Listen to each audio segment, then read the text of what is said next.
country illegally cast a ballot, it takes the power of your vote away. Visit onlycitizens.vote to find out how you can contact your legislature and get them to pass a citizens-only voting amendment. Again, visit onlycitizens.vote and defend your right to vote.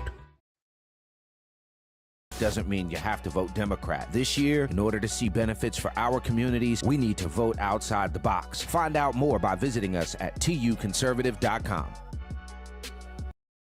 NASCAR. Do you like a Tribe Called Quest? Well, you gonna love the Urban Conservative.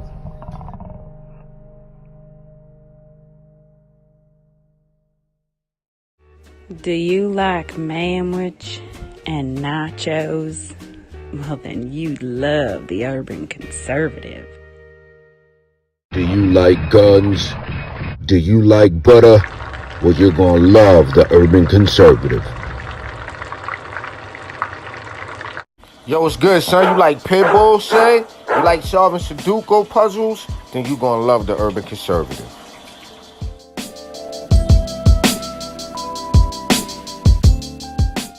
Hey, buddy, if your car making a sound like this, you might want to get you some power steering fluid and check out the Urban Conservative podcast. Are you repulsed by the idea of drag queen story time at your local library, but enjoy Carol Baskin TikTok memes? Then you would enjoy the Urban Conservative. Do you want to slap your boss and then go home and make yourself some golden brown pancakes covered in butter and freshly made warm boysenberry syrup? Then you'll love the Urban Conservative. You little old. All right, ladies and gentlemen. Yep. Go ahead. Do her. Get her done. Back, ladies and gentlemen. Welcome, one and all to the Urban Conservative Podcast. Election 2024 season kickoff.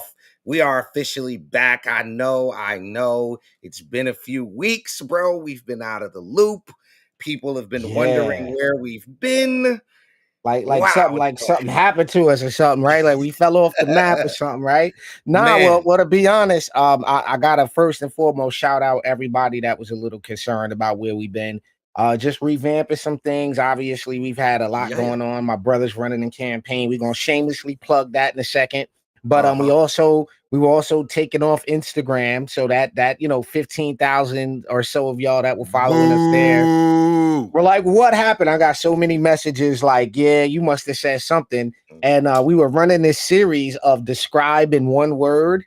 And we had, I would put up an image of somebody and describe this person in one word. And we had got something like 42 million views in less than a month on these things. And then one day I woke up and it was all gone. But we are back in the flesh. And like I said, my brother has been running the campaign. Talk to the folks about the campaign, bro. Oh, man, amazing, man. I got to give a big shout out to everybody here in the 12th Congressional District. Big up to Leanne Patton, Lorena Castillo-Ritz, David Merrill, my campaign manager, Vivian Weinberg, Garrison, just so many great people here in Charlotte that have helping us run this campaign for U.S. House District 12. We are taking on Alma Adams here in Charlotte, the 12th Congressional District.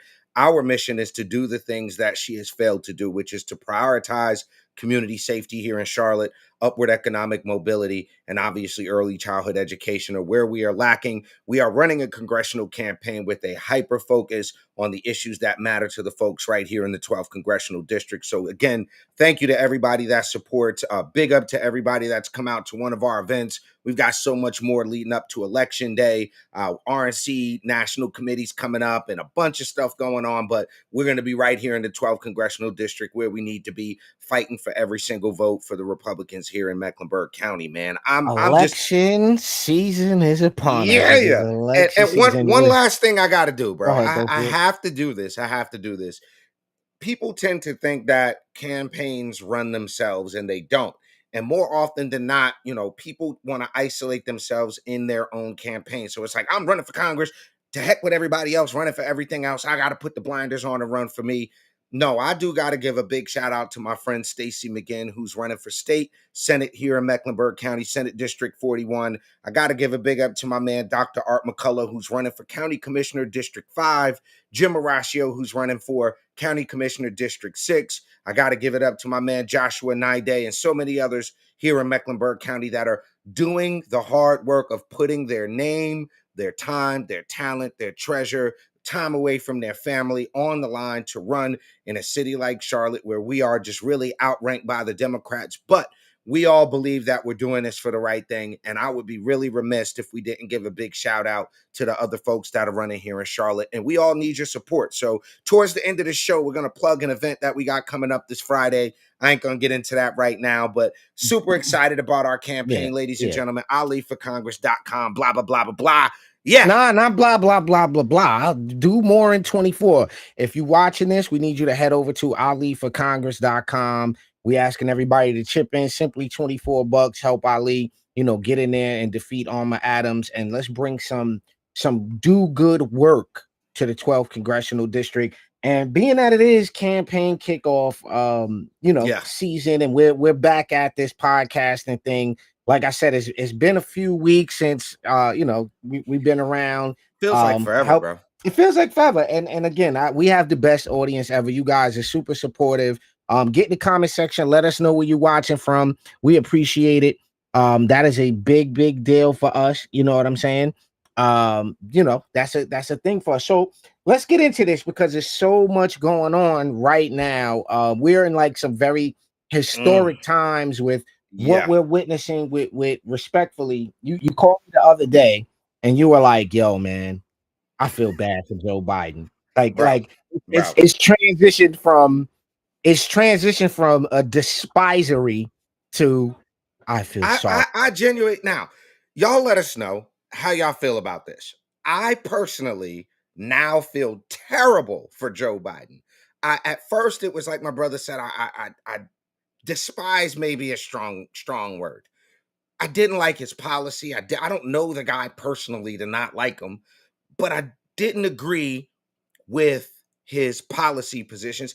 And as this last 4 years has gone on, I've started to realize how bad I feel for this guy because he clearly doesn't know where he's at most of the time, clearly has no clue what's going on around him. And these numbers that you see on the screen, ladies and gentlemen, these aren't Republicans. This is CBS News poll. Right. And as you can see, just 27% think he has the mental and cognitive health required to serve as president. That's a problem. I've had some folks call me that are on the other side of the aisle and that are friends nonetheless and be like, yo, man, I'm no Trump fan, but this is bad. And it's bad when that's the phone calls you're getting. That, hey, this is borderline elder abuse at this point. And I have to say, watching the debate, let's talk a little bit about the past debate. I don't see it being a good idea for there to be another one.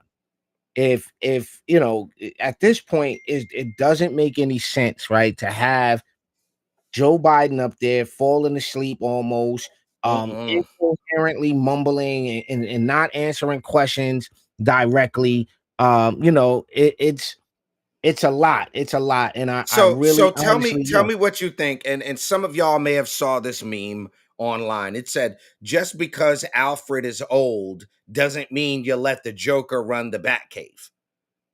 Have you saw this one floating around? So they're saying that Trump is Joker and Joe Biden is the loving old Alfred. This is where I gotta give a super big shout out to my guy Dr. Ulysses Jackson, PhD, out here in Suffolk County, because he prides himself on a certain level of research. And one thing he told me that I'll never forget, he said research is not a Google search. And there's multiple types of, so shouts out to Dr. Jackson on that.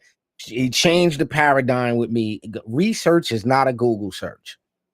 So when you hear these things, right, and I said, okay, I could listen to the talking head on the news, or I can go look at what the claims are that when you say that whole Joker narrative, that would make Trump the Joker. Okay, cool. Who had a better economy? Who did Trump. more for what community? No, I'm just saying, when we start to add up, those are not things the Joker did. Those are Batman things. Those are 100% superhero things. Who funded the black colleges? Who did the First Step Act? I mean, now let's be honest. Can Trump be a little braggadocious? Can Trump maybe exaggerate things sometimes? Sure, 100%. Does somebody need to take his phone once in a while and like, hey Don, hey, you don't need to tweet that one. Let me get the phone. Let me get the phone. Let me sit down. Sure. But that analogy of him being the Joker is just so far off base when you go for yourself and you do the research yourself, not a quick Google search, but dive into the policies, dive into the results of the Remain in Mexico, dive into the actual data points of what the border was like pre-Joe Biden and post-January, 15th or whatever he took over. Go look at those numbers. Forget what we say. Forget what you see on CNN or whatever news channel you watch. Do the research yourself. So switch gears here. We talked about this little Batman analogy. The other thing that I'm hearing as a result of this debate, it was like, Joe Biden, you got to understand, he had a lifelong speech impediment. And I go, wait a minute. Joe Biden had a lifelong speech impediment? Rob, listen to this. Tell me if you hear a speech impediment. What law school did you Tell me if you hear a speech impediment. Place in that class? Hold on. Forget the speech impediment. Forget the speech impediment. Did the man regrow hair? Do we got a man unit? Because that pattern of baldness right there, that's Steve Harvey pre-man unit right there. I think I probably have a much higher IQ than you do, I suspect. I went to law school on a full academic scholarship, the only one in my class to have a full academic scholarship. In the first year in law school, I decided I didn't want to be in law school and ended up in the bottom 2/3 of my class, and then decided I wanted to stay, went back to law school, and in fact ended up in the top half of my class. I won the International Moot Court competition. I was the outstanding student in the political science department at the end of my year. I graduated with 3 degrees from undergraduate school and 165 credits, only need 123 credits, and I'd be delighted to sit down and compare my IQ to yours if you'd like, Frank. So where's the speech impediment? Where's the speech impediment? Can somebody now here's where we run into the problem. Okay, they won't let me get it. They won't let me get it. No, because bro, all I kept hearing, all I'm seeing all over the internet is that Joe Biden, he's not what he used to be, but he suffered from a lifetime speech impediment. And I'm looking at this video. Every claim he's made in this video has been fact checked and you can't say debunked because it's a lie. You can't even debunk a lie. But I heard no. I can say one thing. No speech impediment.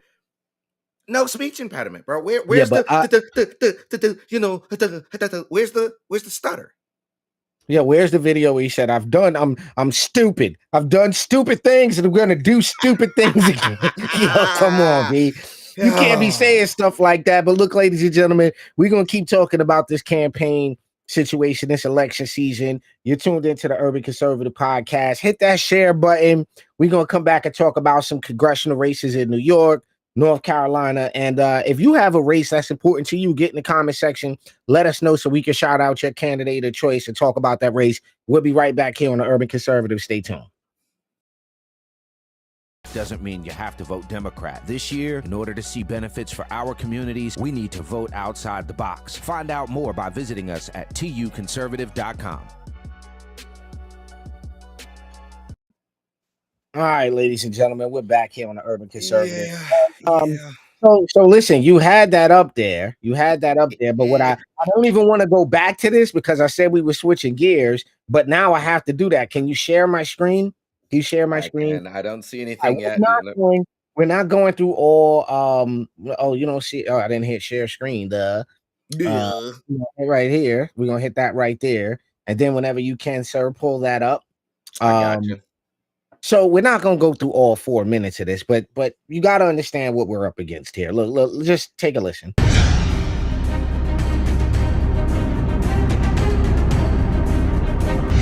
let me say this as clearly as I can. I'm staying in the race. I'll beat Donald Trump. I will beat him again in 2020. Wait, whoa. Wait. I didn't even. Yo, he said, I'm going to beat him again in 2020. What year does this man think he's in, bro? Yo, that face right there. Yo, why is his face sideways? Cause the drugs, bro. That's that. You know the alleged. You see, we gotta learn alleged. Alleged. But yo. You know, if you've been at any party in any hood in the last 25 years, there's a guy who went to the bathroom and came back out and was looking sideways in the face. Little jaw lock. All right, hold on. Voters did that. Despite that some folks don't seem to care. Yo, I can't hear it, bro. Well, oh, you can't hear anything? No, I hear it, but the music is just so loud. Oh yeah, whoever channel that is, yes. Yeah, you boo, did the man, music. boo, It's like bang, ba-da-dum, bang. I mean, but listen, there's just it's too many to go through, and the reality of the situation is just Melissa way hit the too nail many. on the head. She hit it on. You said it, we didn't. I didn't say it. He said it, we didn't.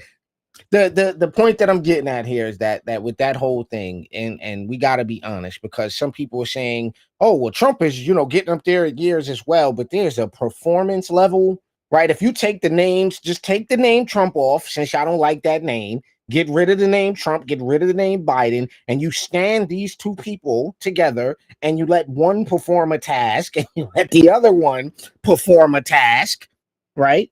That's what you do. No. Here you go. Make sure that all those things we need to do, child care, elder care, making sure that we continue to strengthen our healthcare system, making sure that we're able to make every single solitary person eligible for what I've been able to do with the with the COVID.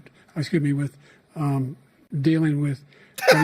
Yo, Donald, chill, bro. You gotta stop that sideways look thing, bro. You gotta stop. Somebody gotta tell him.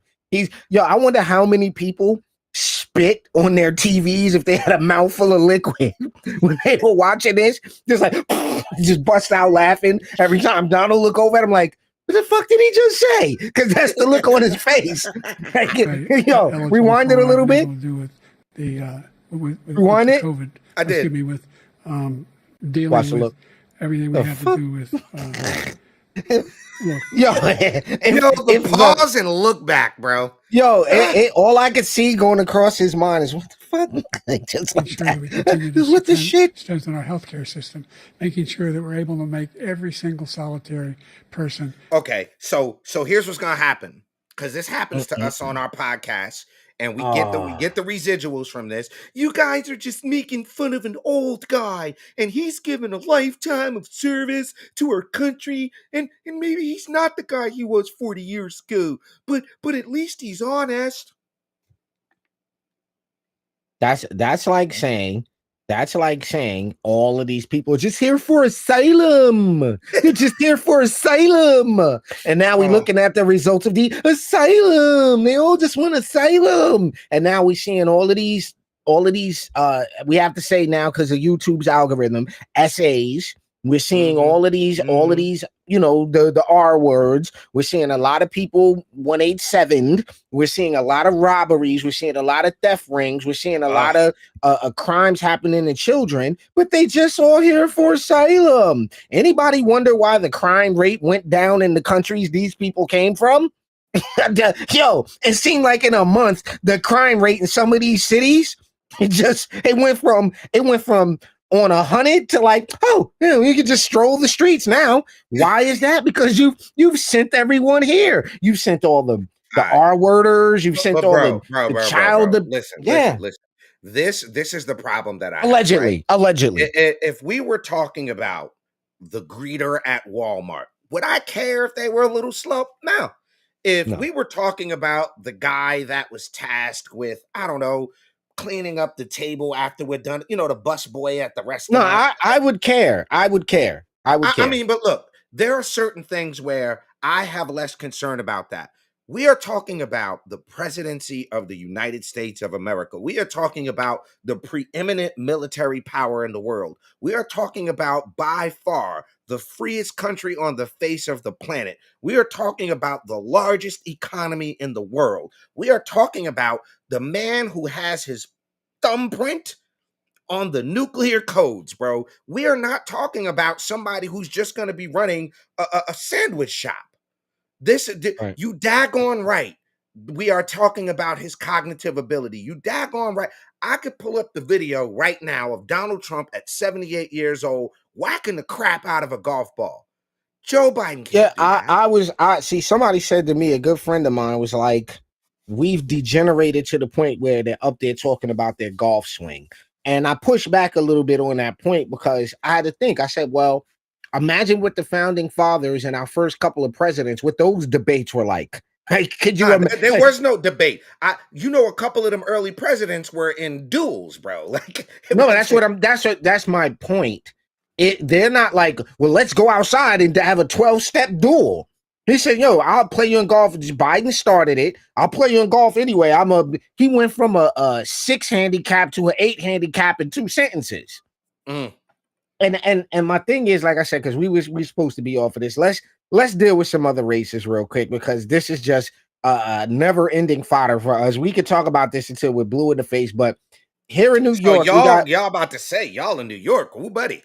Whoo! yeah, we Y'all got we got some races coming up, and one of the races that, and I want to say, is a very, very important race, and I gotta give a big shout out. Hold on, let me pull this image up. Let me pull this image up real quick.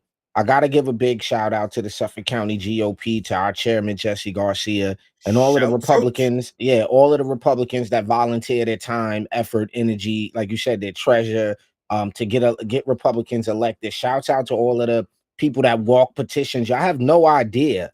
If you're somebody that's new to politics and you're not engaged in it actively, you really don't. You gotta appreciate, or come to appreciate, what it means to be a committee person, what it means to be a volunteer. And like I said, go knock those doors in the heat and the cold and the rain to go out there and get these candidates on the ballot. The real front line on this is the volunteers, the ground, as we call it, the grassroots people. But so we've had Congressman Nick LaLota on the show when he was running his campaign to become the congressman. And after he was the congressman, he's an alumni of the show. And for those who don't know, if you could pull up his picture or his well, I got this right here. Let me share this. The thing is this, right? He's running against a guy who I is an anomaly to me, right? And the reason he's an anomaly is because people say things publicly, and I don't think they realize sometimes what they say when they say these things. So the first congressional race, and for those of y'all who don't understand, the road to the House of Representatives goes through New York. It's a thing. Okay. I live in this congressional district that was previously held by, the honorable, I have to say, Lee Zeldin. Yes, sir. Shouts out to Lee. Even here, right? 1 hour ago, passed my bipartisan bill with Representative Joe Courtney to reauthorize Long Island Sound Program. Just passed the House, along with the $40 million I secured for the sound. This will greatly protect and preserve the sound for future generations. This hard work a congressman does. And one of the things that I appreciate about Nick is that he's accessible, right? And this is not just a pat Nick on the back session, but we're talking about who is qualified to run this race. So his opponent on the other side is a guy named John Avlon. John Avlon is a CNN fake journalist, okay? Oh, no. He is a partisan hack. And at the end of the day with this guy, I got to show y'all this. This is unacceptable. No, you're going to show him the pocket bulge? How many of you guys are fans of Seinfeld? Just get in the comment section. I mean, you might hate the guy, but how many of you guys are fans of Seinfeld? I'm a big Seinfeld guy, by the way. Type one if you're a fan of Stand Up from Seinfeld. Type 2 if you're not a Seinfeld fan. And we just go get us a few seconds here, because this is what this guy, John Avlon, has said, which is just insulting to all of us. He said, when I'm in Long Island. Whoa, wait, whoa. in Long Island. Wait. Listen to me carefully. Listen to me carefully, right? Watch how I say this, right? When I lived on Long Island, you never said in Long Island. He said, and I quote, on Long Island. The guy does it. He mistaked. He said live in Long Island? No, on Long Island. He said in Long Island. He absolutely 100% said. Yeah, no. It's on Long Island, bro. Yeah, hold on. And let me see if I can find the video. So what is all of that in his pockets, bro? I don't know, but like, you couldn't get a backpack. You couldn't come with a backpack, a knapsack, a fanny pack. There's so many different things available to you. Fanny pack? Yo, bro, it seemed like he got everything, like his whole top drawer in his pockets right there. And that's offensive. That's offensive. I'm offended for your jeans right now. I'm offended. Hold on, let me see. Let me see if I can find a video where he said this nonsensical. Let me see. Where did it go? Where did videos? Oh my god! I'm probably not gonna find it. I'm probably not gonna find it. I'm confused, bro. What is all of that in your pocket, sir? Like, did you not have a staffer or somebody? Like, yo, can we get us on to that? Like, well, his thing is this. I was on CNN, right? And again, he was pro Colorado.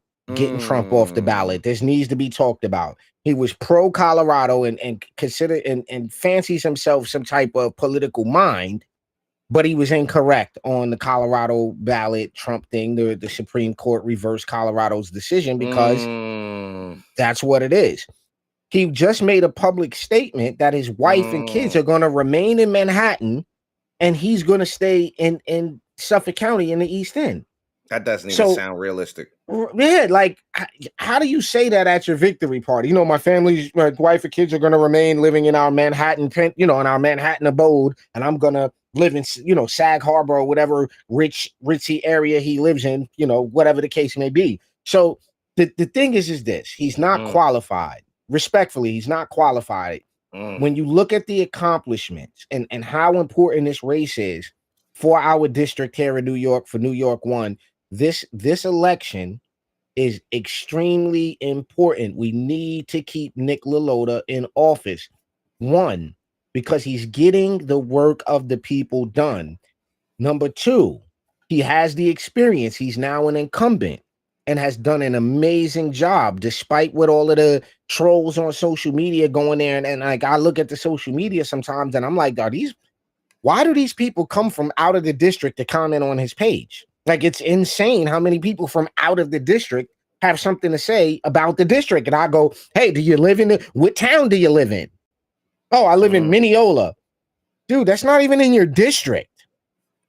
So, this is an important race to keep your eyes on. And, I again, LaLota ranked one of the most bipartisan members of Congress. And just a quote from him, I promised Suffolk County residents that I would always prioritize results over rhetoric.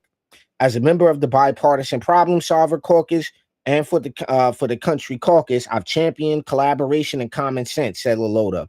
In my first year, now this is important stuff. Forget all of the ads and all of the nonsense. I'm talking about results. In my first year, I've had 4 of my bills pass the House with bipartisan support, secured over $150 million in federal funding for Suffolk County, and supported key legislation to improve the lives of Americans. I've worked tirelessly to find common ground and deliver for Long Islanders every day, and I will continue to work with anyone who shares my commitment to putting our country ahead of party. Now, that's how it's supposed to go.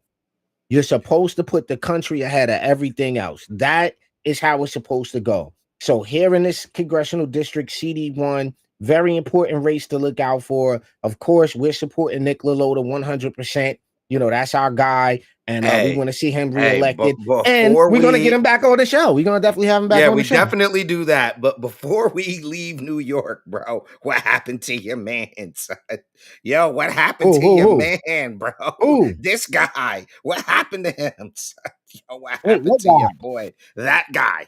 Yo. No. What happened to him, son? Yo. I'm so glad he's gone. He's like, I just can't wait for him to just be done. Did you see him out there trying to do the Wu-Tang Clan verses? No. He was him and AO. Type him and AOC on stage, and he came out. I bomb atomically with Socrates' philosophies. He came out with that. He didn't.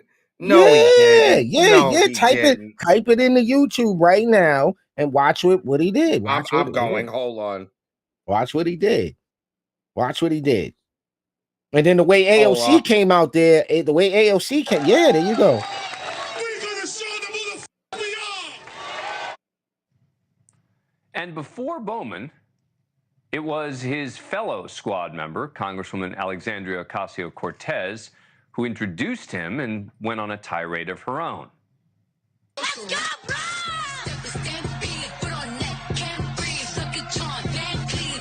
Yo.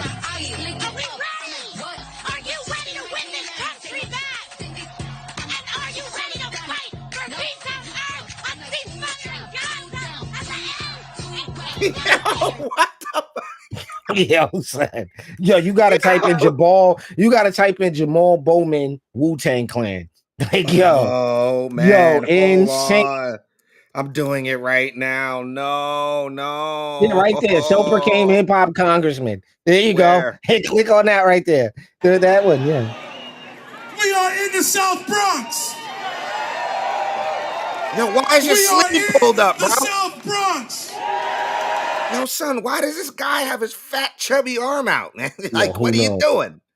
Who knows? Yo, what is fast forward? See if they get to the Wu-Tang. Congressman. I am the hip hop congressman. But why pick up the stool, bro? Yo, as they say, as Rick James said, cocaine is a hell of a drug. What are you doing with the stool, bro? Yo, I don't know if that's Adderall. South Bronx chant right now. South Bronx, South Bronx, South Bronx, South Bronx, South Bronx. Why are you picking up this? Yo, son, whose idea? Yo, man. Who was like, we need a wooden stool? Yo, see if like scroll through this and see if he does Wu-Tang. It was when he came out though. And then slammed it. What did the stool do to you, boy? People ask me why I got a foul mouth. What am I supposed to do? Why you pulled that fire alarm? You coming after me. You coming after my family. You coming after my children. I'm not supposed to fight back. I'm not supposed to fight back. Boy, you look like you fighting a stroke is what you look like. It's like you fighting diabetes. We're gonna show them who the fuck we are. Yeah, you're gonna show them from the crib, ladies and gentlemen. You are. Yo, go back though. You gotta go back. You gotta see the Wu-Tang performance. Well, we'll probably get a copyright strike for it. Yeah, no, we don't have to do that. We don't have to do that. But that is just.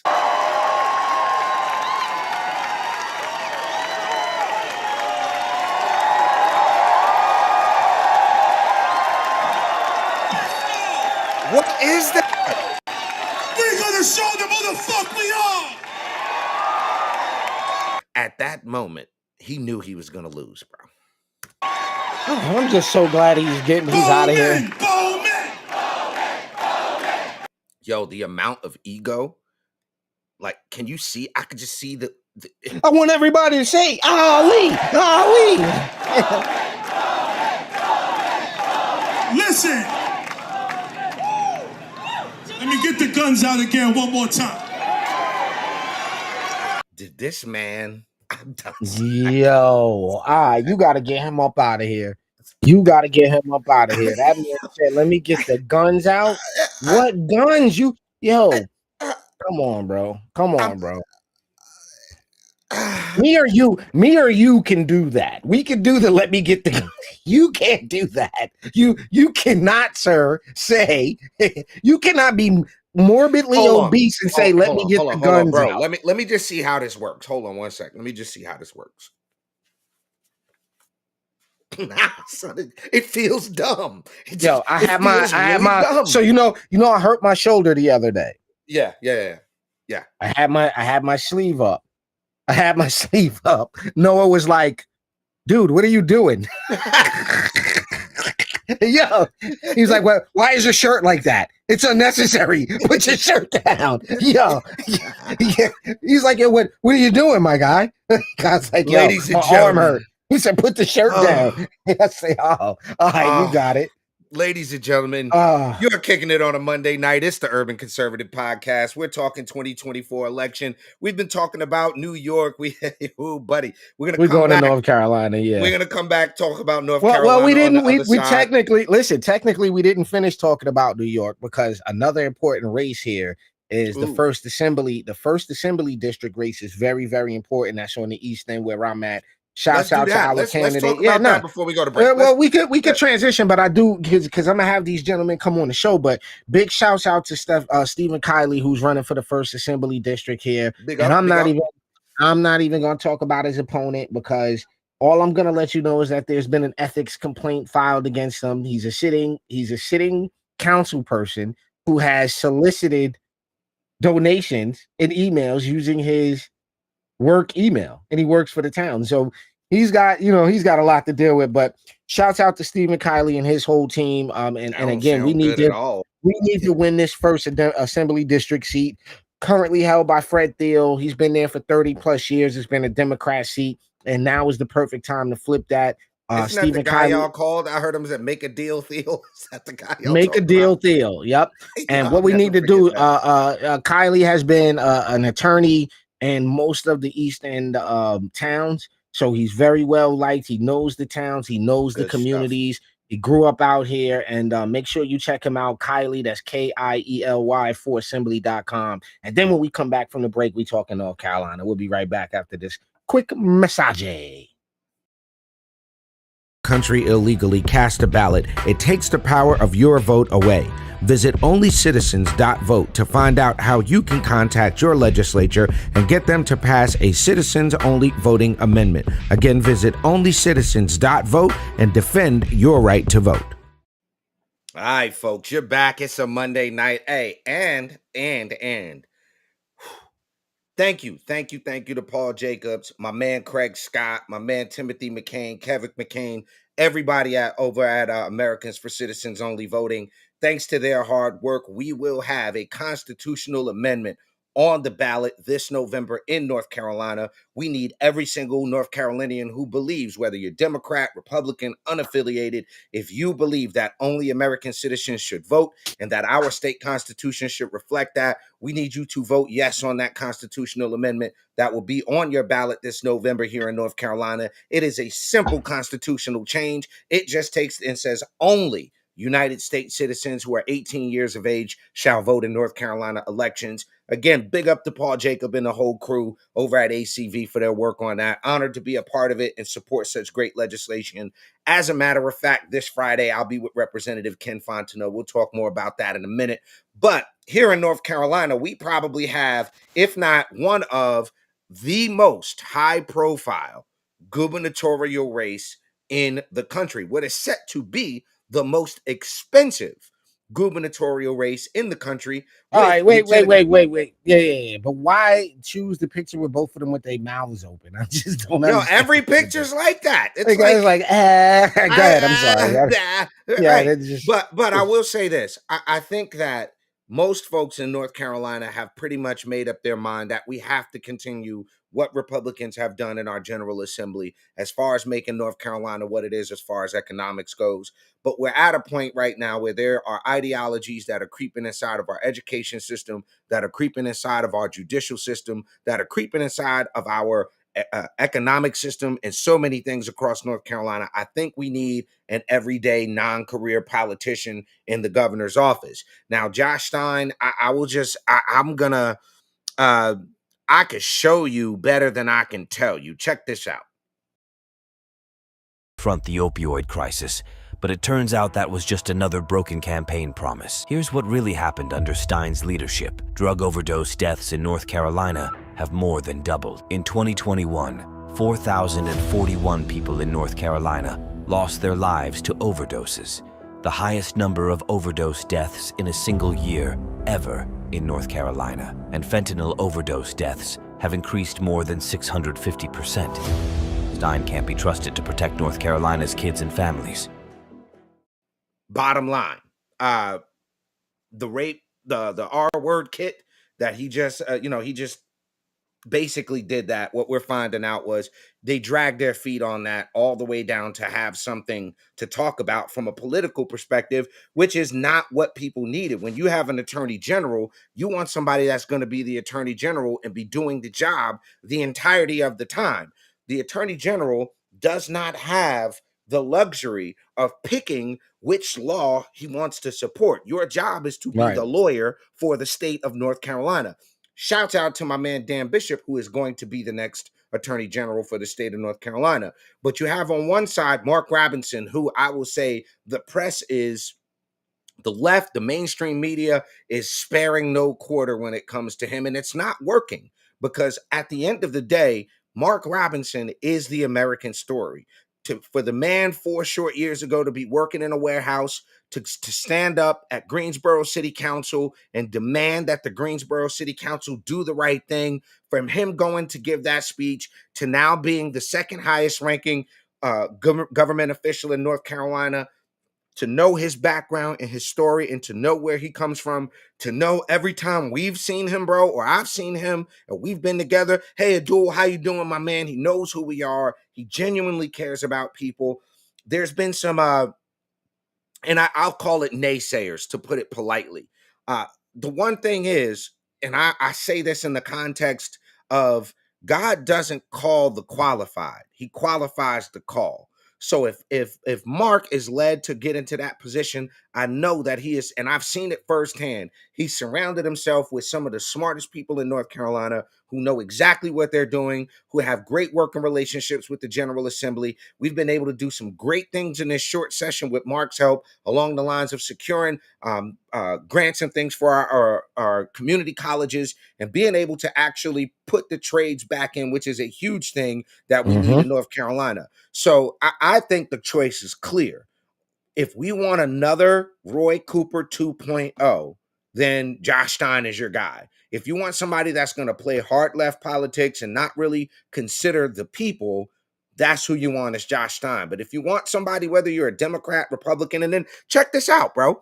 They've done things like Mark Robinson said he wants to go back to a time where you couldn't let women vote. That's not what he said. They had to come out and put out the fact checking to be like, no, that's not what he said. Y'all are taking that quote out of context. There's other things that he said where they say, oh, Mark Robinson is anti-black man and anti-black woman.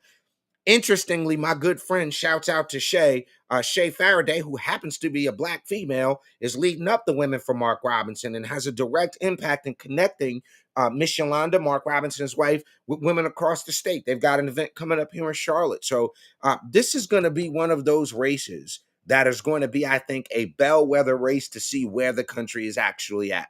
And I think here in North Carolina, people are going to be surprised once Mark Robinson becomes the governor at how well he is able to govern this state. All right. I mean, sexy chocolate. What you want me to say after that?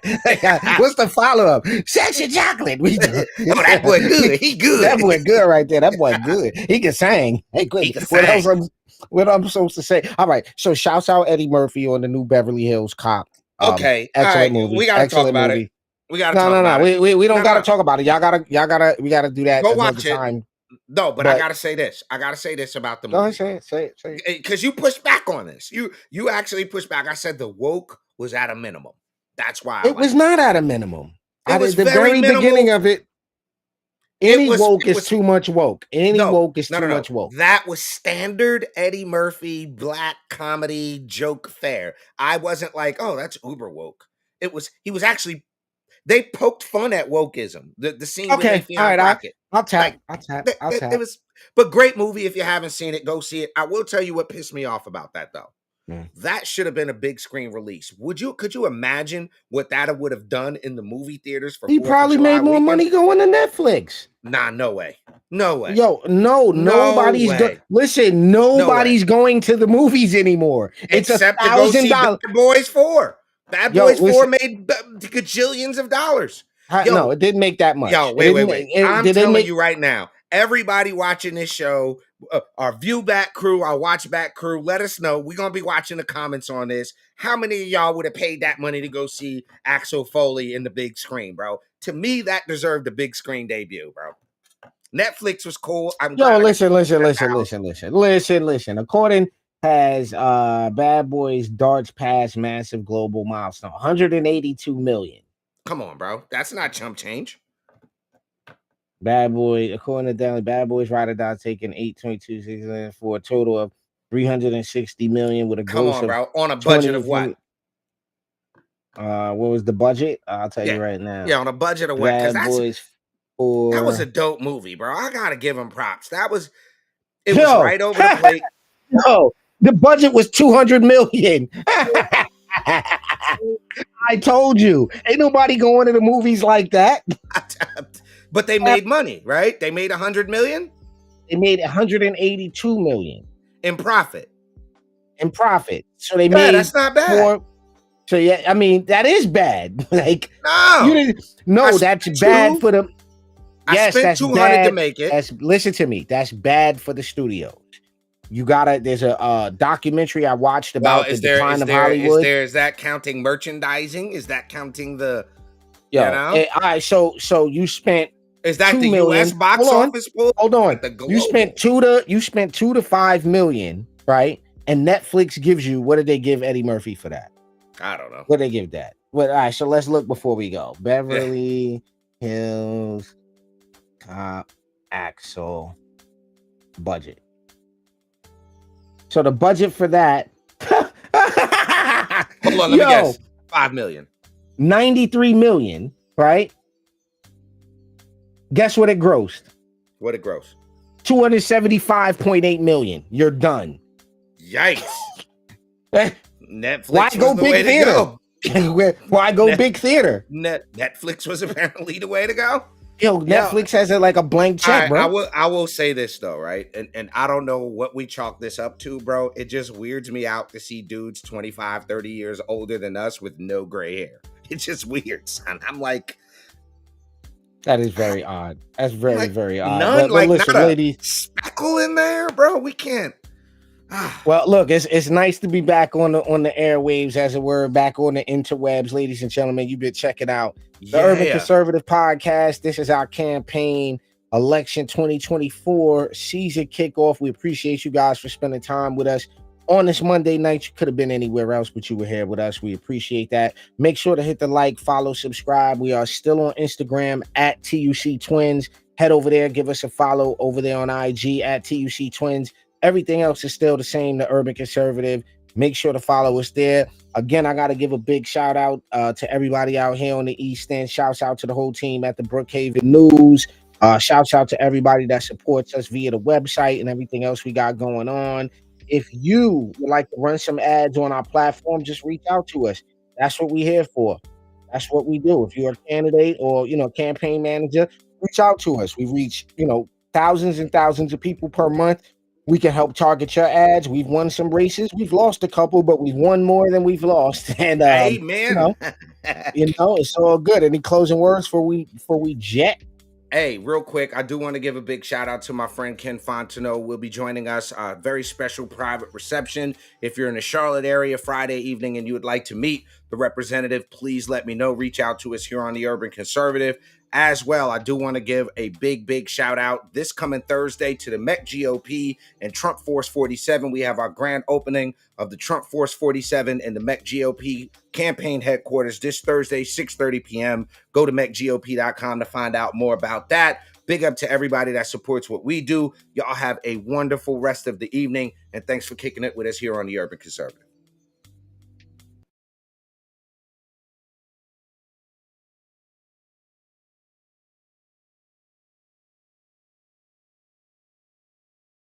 This season of the Urban Conservative Podcast is brought to you by Newton for Senate, working to improve education, reduce taxes, and keep North Carolina #1 for business. Find out more at newtonforsenate.com.